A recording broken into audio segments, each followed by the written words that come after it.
Hey, it's Ira. I'm bald. It's dark. I'm mostly bald.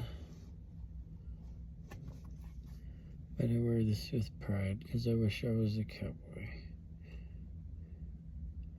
I might change my style to cowboy, to Western cowboy, or Western wear. I guess that's kind of posing because I don't do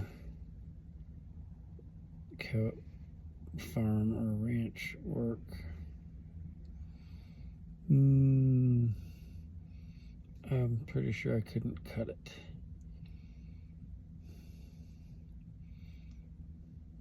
But I'm thankful for the people that do it. And today is Saturday, August 30th.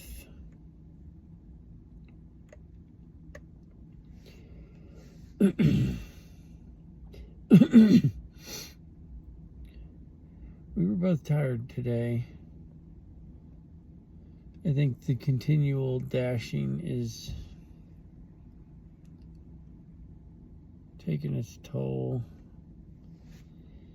But that's what we gotta do. And I had a thought that like over the past couple of years or so, I've been thinking a lot about like recovery and like not like from addiction, but like well, like to begin, I started investigating, or was first exposed to the topic in my study of running, because I started running about 6 years ago or something like that. And let's see, just before my 46th birthday, I'm 52, so just a little over 6 years. And so at some point I kind of started thinking about, well, wait, you know, it's a stressor you're recovering from. So life in general is a stressor, and so you kind of have to recover from every day. You know, that's what, I guess what sleep in large part is, or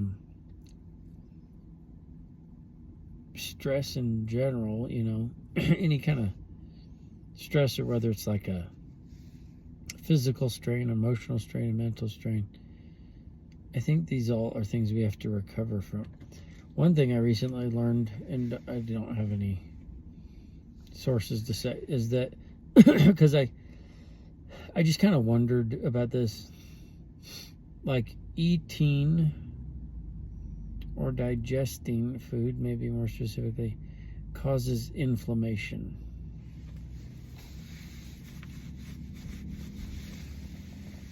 Isn't that weird? Like, it's something obviously you have to do to live, but it causes this inflammatory state temporarily that your body has to overcome. The same is true with exercise. You experience inflammation from the stress of the exercise. But you need some amount of exercise to not just kind of rot, and some movement at least, and probably a lot of movement to be at peak health, but also that causes a lot of inflammation. So your body has to deal with that and recover, and I guess then once it does that, it ideally makes you stronger. You know, for example, with lifting a weight, I had to shut that all the way. You're gonna be stronger after you recover from doing that.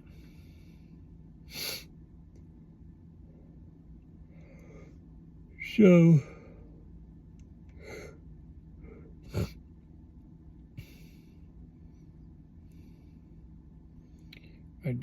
I'm tired, and I don't remember where I was going with that.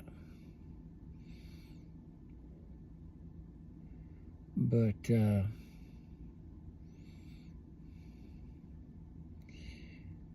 you've got to, I think the focus of recovery is a big thing. I think it's important to understand, kind of have some kind of sense of what strains you and what gets you over it, gets you recovered from it. One thing I recently learned too is walking, going on a walk after you eat a meal is it helps you, in a sense, recover from that meal. And so I don't know if the walking has any inflammatory component. Imagine maybe a little, but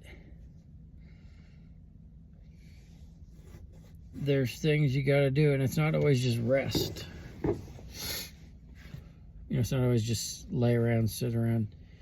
I think that oftentimes that can make things worse, because it's like exercise has an inflammatory component, but it also has I'm seeing a light right here. Where is that? My computer.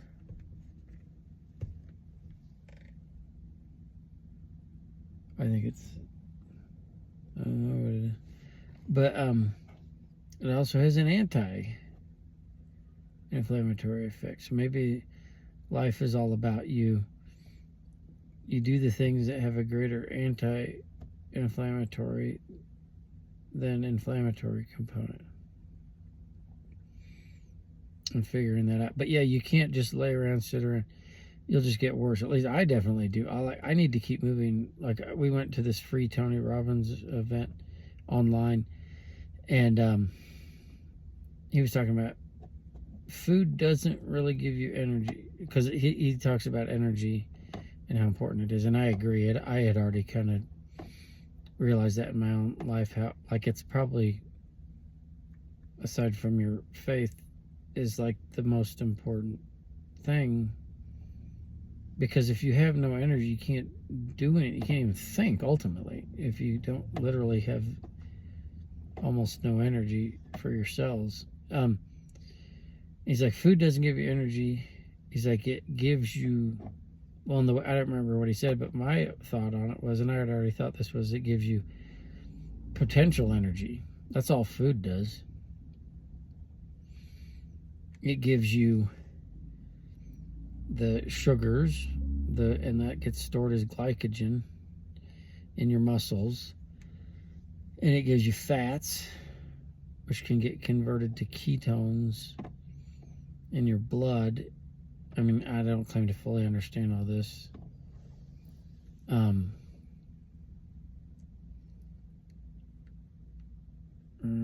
Weird. I look weird now. But then when you like start moving, your body taps into that glycogen and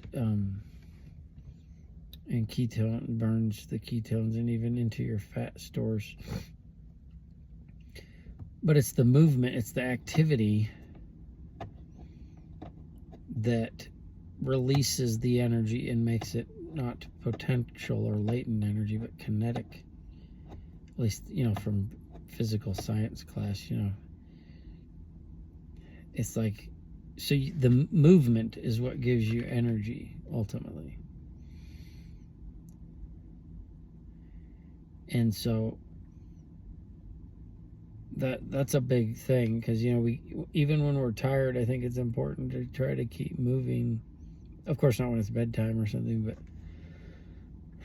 and even you can take a nap, but not too long, I think. But if you're tired, you're going to get more energy if you move. And I heard another person recently saying on a meme, in a reel or something, that there's stuff that's released when you use your muscles, and I don't think she just meant glycogen, but other hormones and stuff that actually function as antidepressants. So it's like built-in antidepressant stuff if you just move. So it's like, I think we're designed to move throughout our waking time. The sorry.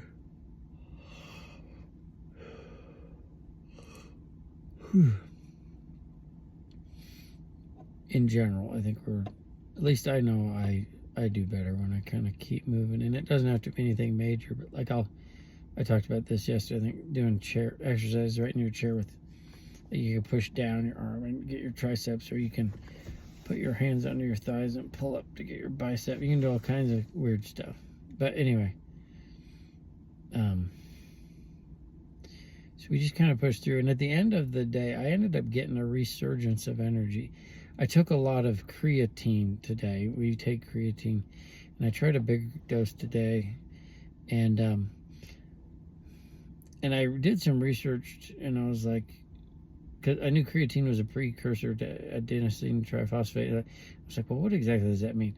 And I guess the mechanism is something like it gets converted, creatine gets converted to something like a phosphate, I think, and or like a monophosphate or something, and then like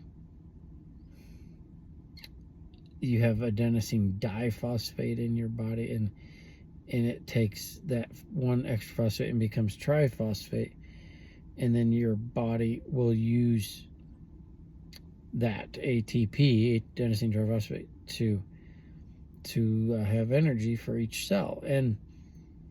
But it based on, and I didn't do anything serious on research, but based on what I was seeing, it looked like you essentially need to start trying to use those cells, doing stuff for your body, your cells to say, okay, let's look for ATP. Oh, look, there's all this stuff. There's all this phosphate. We can add ADP and make ATP, and then we can tap in. Now we have a ton of ATP, and we're good to go. But it's like with lifting, the bodybuilders use creatine. But if they don't lift, they don't get any benefit. So it is also potential or latent energy. So anyway, a little bit of a tangent. We went to the park for breakfast. The crows, they came and they ate. They were pretty excited, it seemed. There was a lot of them. There were about 4 of them were getting closer, like to the picnic table right next to us, and they were figuring out, okay, if I want to get this stuff, I gotta go over there. I gotta get closer.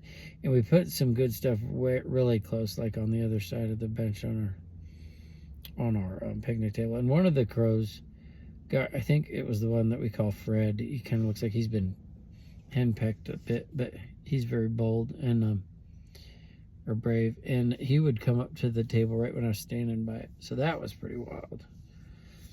And we gave them stuff, and then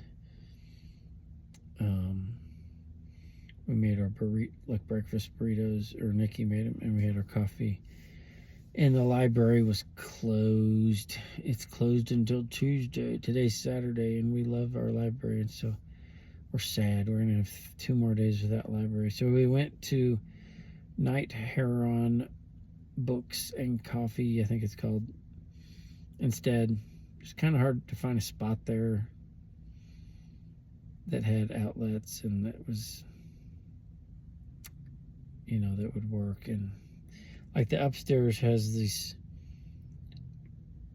library, but it's like dead quiet, and like people sit up there and they'll like have a conversation like in hushed tones, but it's like all the chairs, all the seating is right on top of each other. So it's like if you sit down, you're sitting basically right with these people, this group. So it's like, it just feels weird to just interrupt their thing. So we didn't do that. We went out front. They had a seating spot that actually worked out fairly well, and had a big umbrella for the sun and any rain.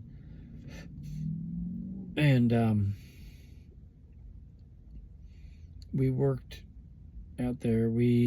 I did, like, I copied my blogs over from Google Sites to Blogger, or blogspot.com, I guess it is, the Google blog site. I just thought that might be better, and so I'm going to just start doing it from there. And I shared that on my social media, that, hey, I'm on this. I gave the URL. Like, you can put a URL link directly in a Facebook or Instagram story, and of course you can put the URL text in like a TikTok or a YouTube, but it doesn't seem to hyperlink it. I think the social media platforms try to keep. I don't think they like to allow hyperlinks to other social medias and stuff, because they want to keep people on their site. And so if you've tried to click on I even put it in the descriptions, and it doesn't seem to be hyperlinked. I think you have to copy and paste it or something. So I apologize if that's been a pain if you tried that. I went ahead and did another blog. I'm seeing if I can do it every day. Last night just finished the book Elsewhere by William Peter Blatty. He was the author of The Exorcist, which was an amazing book. I'd like to do a summary, like I did like a summary / review. I'd like to do that for like The Exorcist too.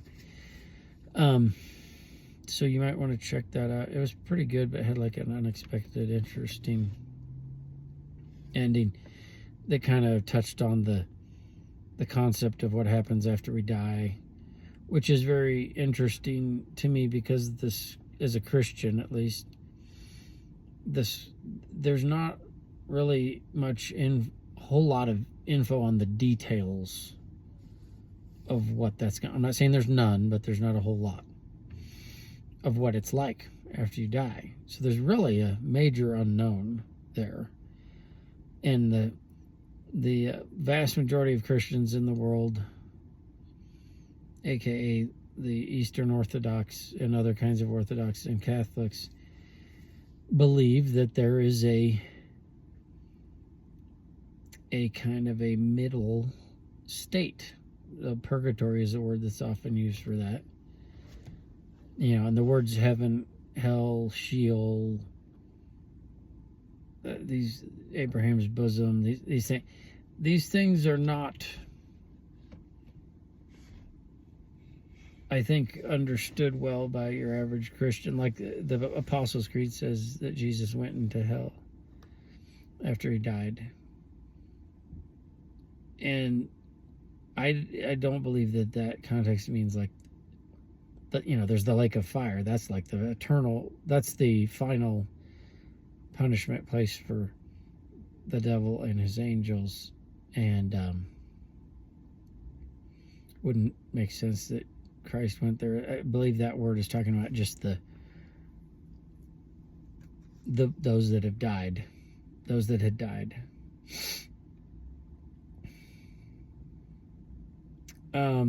And I don't claim to know much about what happened there, and I don't know if anyone knows, but I haven't studied that particular thing much. But anyway, there's a lot of unknown, and the book kind of touches on that. William Peter Blatty, I believe, went to Georgetown University, which is a Catholic, like a Jesuit school, and I don't know his stance, but like The Exorcist, if you know anything about it, is clearly influenced by Catholicism a lot. And if you read the book, you really see that. There's a lot of details in there about the priesthood and just Catholicism in general. And so this book kind of touches on that afterlife topic, which is interesting. It's fiction. He's not basing it on anything that really happened, as far as I know, and so he's not making any truth claims or anything about anything. But I think the other thing about the concept of a purgatorial state, I think it kind of allows more room for God's grace because, and this could get really deep and stuff, but like the common evangelical thing you hear is, well, you're saved by grace through faith. And I know that's in Scripture, but there's other stuff in Scripture that does indicate that's not exactly the formula of how it plays out. So like that works are involved in some degree.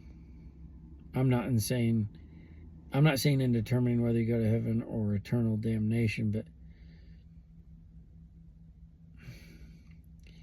the idea of I can't remember the scripture off the top of my head, but it's in 2 Corinthians maybe, and it says some will survive, or something about on Judgment Day you'll have your works will be tested, and some people's will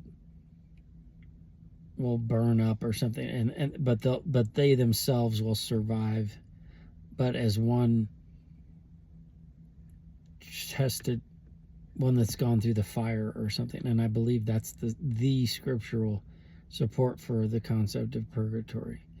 And in a sense, it's a gracious thing, because it's like, well, you have time, and it's not like, and nothing I've read about it says, well, that you're really just suffering in purgatory, necessarily like a torment or anything, but it's more like a waiting period. And C.S. Lewis talks about this too. Talks about it like getting cleaned up before you go into the sea, the final ultimate thing. And he's basically like, yeah, that makes sense to me. I can understand that, needing to kind of get ready before you go to see the creator of all good, the epitome of goodness and holiness. And so, but it kind of gives another chance in a sense, and I understand if evangelicals wouldn't like that. They'd be like, well, it's not about what you did, it's just God's grace, nothing you can do. But it's like, the scripture doesn't, there's other parts of scripture that don't really support that thinking. And the fathers didn't really seem to teach that way, and the other parts of the Bible didn't. And the fathers, I mean, like the early church fathers, which, talking about the 12 apostles and those that they appointed to come out to take their places. These are significant people that walked with Christ. And the Gospels even say that there's a lot of things that Christ did that aren't written down. And so there's a lot, presumably, that Jesus taught the apostles that we don't have in the scripture. The scripture itself says that, essentially. So, for example, the Didache is an early first century, I think, document that has like it's kind of a rubric or like some rules about being a Christian and stuff like that. And it's not all stuff that's necessarily in the scripture. I can't remember right now, but it's like, it's something that seems to have been written based on the apostles' teaching, which you would conclude is based on the teachings of Christ. You have, I don't think you have any reason to think otherwise. Anyway, I don't want to get too far into this, but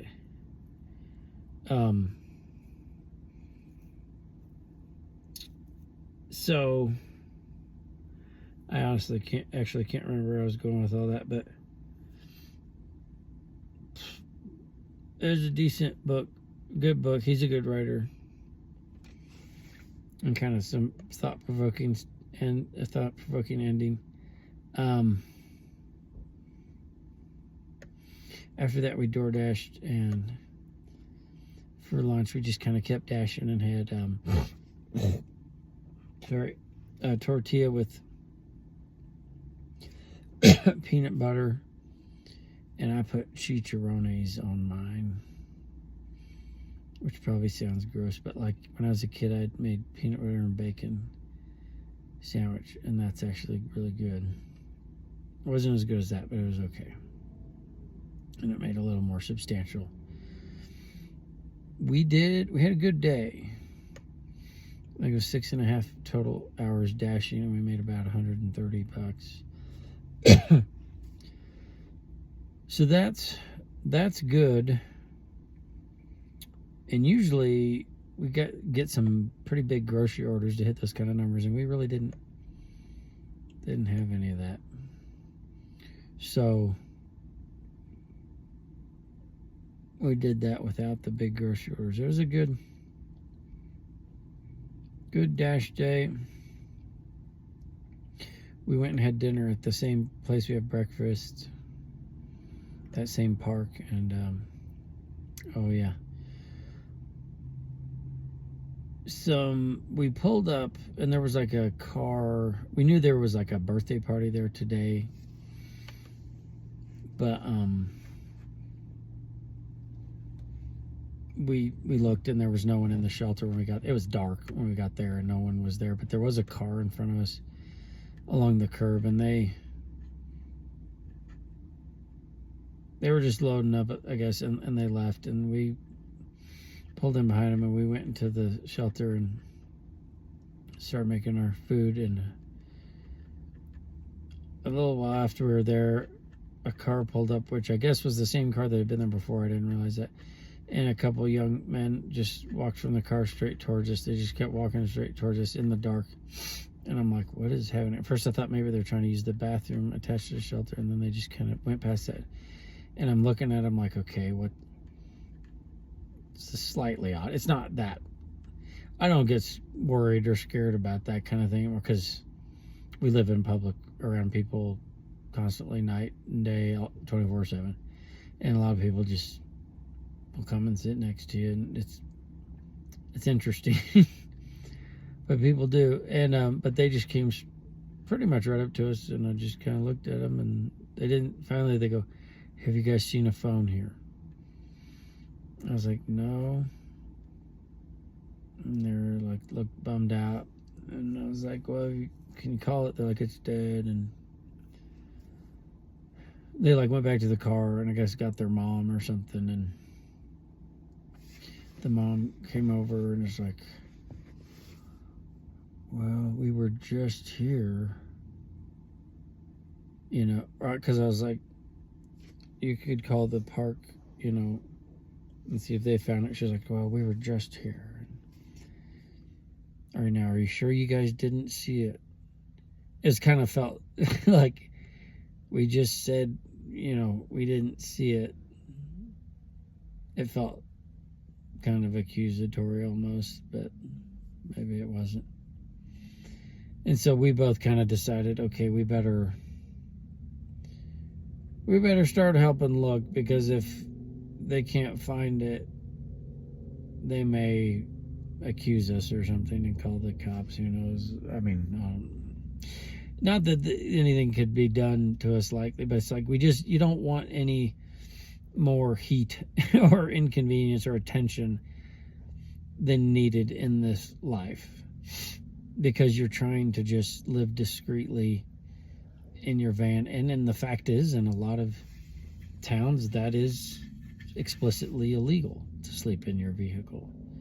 And that is not, to my knowledge, that case here. It may be officially, but it so happens that the places we stay, we know the businesses in whose parking lots we're staying explicitly allow it. Now, that doesn't mean you can't get in trouble, too. There was a story, I think in South Carolina, that we read about from a good source, that there was a Cracker Barrel there that allowed it the overnight, but the cops didn't like it, so they ticketed people anyway. It was like a high ticket, hundreds of dollars. So you never know for sure how it'll play out. So it's like, if you can just be cool and not rock the boat, not draw the attention of any Karens or Darrens or whatever the male version is, your life's going to be a lot easier, and you can get on with doing what you want to do. And so we started looking, and thankfully she and her kids found it over, I think, by where they had parked. on the road quite a ways away, and they were like, "Oh, thanks, guys," and they just left off. But still, you just never know how people are. Like, one thing, like at the breakfast, we feed the crows, and it's like, I've noticed a couple of people maybe didn't seem to like the crows being there. Like, after we left, the crows kind of come in, walk in, and look for scraps. And I've noticed people like kind of shoo them off before. I mean, they are, I guess, a pest bird that can ravage crops and things pretty badly. Not that there's any farming going on. It's a desert here, but I don't know. Or they might just be seen as the fact is, the fact that we're feeding them may cause them to harass other people that die. But it's not like they get up in your face, and they're very afraid to get close to even us after all this feeding we've done with them. So anyway, it's just, we often move on from a place because we feel kind of like, okay, we're starting to get a little too noticed. Like, there was a place in Wilmington, North Carolina, a park there, that we'd stay at, and not stay the night at, but use a lot. It's a great park for, get water, electricity, bathrooms, and just hanging out. It's a big, open, beautiful park. And there, the first time we were staying there, because we stayed there a few times, this older guy would walk around the park every day, and he really would stare at us, even from day one. And it may have just been originally our Missouri plates or something. And it just kept happening. And then he'd get a couple of other people walking with him, and they'd stare at us, and then they'd walk closer and closer. And it may have been okay. It may have been fine. They may have just wanted to get to know us. Usually when we find out people are kind of interested in what we're doing, that's how it is. Not every time, but almost every time. But when you feel like you're getting noticed too much, we just kind of are like, okay, let's just leave. Because the thing is, like, once a cop is like, comes to you and is like, hey, it's technically not legal to sleep in the car in the city, then you have no excuse. Up until then, you can plead ignorance, as long as you're not in a place that has signs that say don't do it. And so that's kind of our, the longer we can plead ignorance, the better, the more options we have. The longer we have, more options. And so we do try to keep moving, and that tends to work out anyway because of weather fluctuations. Like, we left Venice, Florida, because it just started getting too hot and buggy, mosquitoes and stuff. And then before that, we had been up in Jacksonville, but the cops harassed us there, and we just didn't quite feel like we had to go to the adjacent. We were in Jacksonville Beach where that happened, and then you go to Jacksonville where we were allowed to sleep. But that was a little rough crowd, I guess, we felt like, and there was not a ton of options. So that's when we went to Venice, and then Venice got hot, and then we came up we went up to a place north of Jacksonville called Amelia Island, which was excellent dashing, kind of like here. It was small, and there was an island, I guess, and good money, not long distances. But we would have to go stay over in Yulee, and that was like one option to stay, and didn't seem to. It was just not sure if it was really kosher to do that, and so it was starting to warm up, so we just, or not, what was the deal? Yeah, starting to get warmer, so we went north, made our way along the coast, and I went back to see our daughter Emma in North Carolina and Wilmington. Anyway, I'm kind of rambling a bit, but so from there we went back to Kansas City, Missouri, and then it got too hot there, and that's why I came here, and it's about time for us to go back because we're going to get an apartment. But there are it seems like there's a fair amount of van lifers here, like this where we're at is, you see a lot of people, and then there's another place we go and there's a lot of people there, so I don't think it's an issue. You don't see a lot of the people cooking in the park like we do, and that's an interesting one. It just, in the past we've kind of gotten some negative attention from that, especially in the mornings. People often seem quite confused or maybe troubled by people making breakfast in a park as opposed to lunch or dinner. But so we'll see what happens. Things are good here for the almost everything about this place is good, and for van life, and we're gonna be back in Kansas City on the 8th of September. So that's 9 days from now, right? Wow, 1, 1st, 2nd, 3rd, 4th, 5th, 6th. A week from Monday, I think. Monday, September 1st. Yeah, so then we'll start our new journey, kind of trying to do things the same, but just different place, different living situation, and we'll see how that goes. But I think that's probably it. Check out my blog on Blogger or Blog Spot. I think it's Ira J, like the letter J, Whitlock blogspot.com. I think that might be it. Sorry, that's probably not right, but I've put it up on my social media, and some of my early blog, I moved it like everything over there, so there's a bunch that hit today, and some of it's old when I was just kind of doing it like a chronological journal or something, kind of like what I do here, and so some of those aren't like what you might expect. But anyway, if you get on there, I appreciate it, and give it a like or whatever that is on there, and I hope you enjoy it, and I'm going to keep trying to do it, and I'm going to keep trying to do music stuff. I haven't done that for a little while now. I haven't practiced or anything, but I'm going to get back to it, and